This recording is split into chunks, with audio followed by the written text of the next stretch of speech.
I'm going to share with you the 10 keys to unlock what I call your quick brain. Right? These are the 10 things scientifically proven to help you be faster, smarter, and better, to optimize your brain health and your fitness.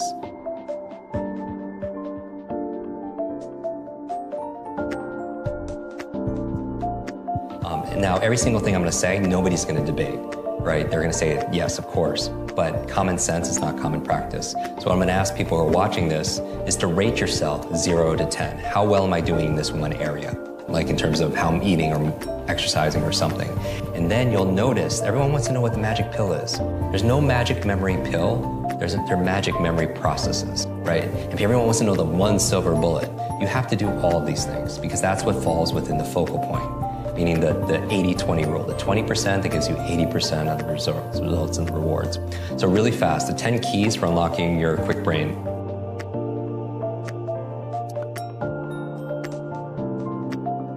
Number one is good brain food, right? Good brain food, because you are what you eat. What you eat matters, especially to your gray matter. What you eat matters, especially your gray matter. So we did a whole episode on my top 10 favorite brain foods. And I show people how to memorize it in 2 minutes. I mean, it's wild, but there's certain foods that are really good for your brain.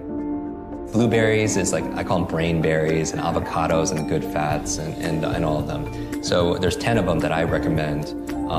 And so they're really excellent. They're very neuroprotective and such, including dark chocolate. So dark chocolate is good. What's good for your mood is generally good for your mind. But so a good brain diet is number one. So just rate yourself on a scale of 0 to 10. How good is your diet? All right, number two is killing ants. Automatic negative thoughts, your self-talk. And people get so addicted to these things like, complaining and whatever you're rehearsing, you're literally rewiring your brain to get more of that. It's not law of attraction. There's a law of action that's going on, that makes it, because all behavior is belief driven. And so you're wiring your brains to be really rehearsing those things. That's why they say a fearful person dies 1,000 times, like a coward dies 1,000 times in their mind, and a non-coward, like a brave person dies just once. Because every time you're rehearsing, oh, I'm scared of public speaking, you do it over and over again, not only do you get the fear of it every single time, because your mind doesn't know the difference between something you vividly imagine and something that's real. Literally, if you were to put on a brain sensing device, the same parts of your brain that would light up if a dog walked in, you see what parts of your brain lights up, and if you imagine that dog walking in, the same exact parts of your brain will light up. So the mind doesn't know the difference. It's the most powerful tool you have is your imagination. But going back to the power of killing ants, our thoughts are things, and it's activating our imagination. So, don't do it to rehearse your fears and the things that are negative, right? Only have thoughts of things that you want to come really happen. The third thing, exercise. Number 4, brain nutrients. And this is a subject that comes up because, a lot of people travel, they have fast food lifestyles, and, but maybe they're lacking in certain supplements.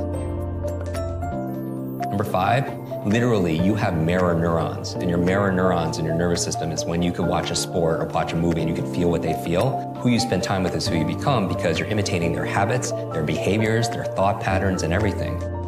If you're around 9 broke people, you're going to be the 10th. It's not just your biological networks or your neurological networks. Analyze your social networks. 6th thing for your brain, clean environment.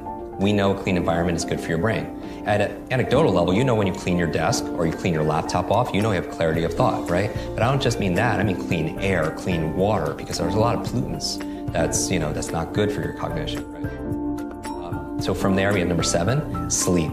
This is a big one for so many people. I mean, sleep is so important for your brain for 3 reasons. Number 1 is where you consolidate short to long-term memory.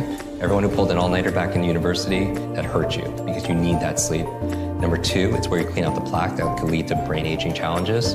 And that's what the latest research is saying in terms of leading to dementia and such. And then the 3rd reason is because when you dream. Because when you are working all day and you're learning all day, your brain doesn't shut off at night. At night, it's more active. People don't realize that. You think it's just not happening. It's actually more active, and it's coming up with solutions, and it's integrating stuff in the form of dreams. But when you wake up, most people forget their dreams. Number 8 is brain protection. I work with a lot of athletes, high-performer athletes. Concussions are a big deal. Yeah. Right? And I've had a number of TBIs, traumatic brain injuries. But not just that. I did a whole episode on electromagnetic fields. And I read recently that 90% of kids sleep with their phones underneath their pillows.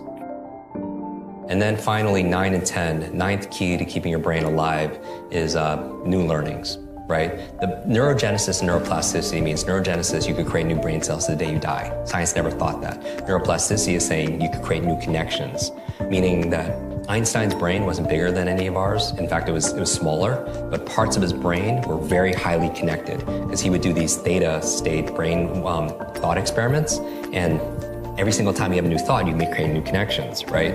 And so the way to improve neurogenesis, neuroplasticity, two things: novelty and nutrition.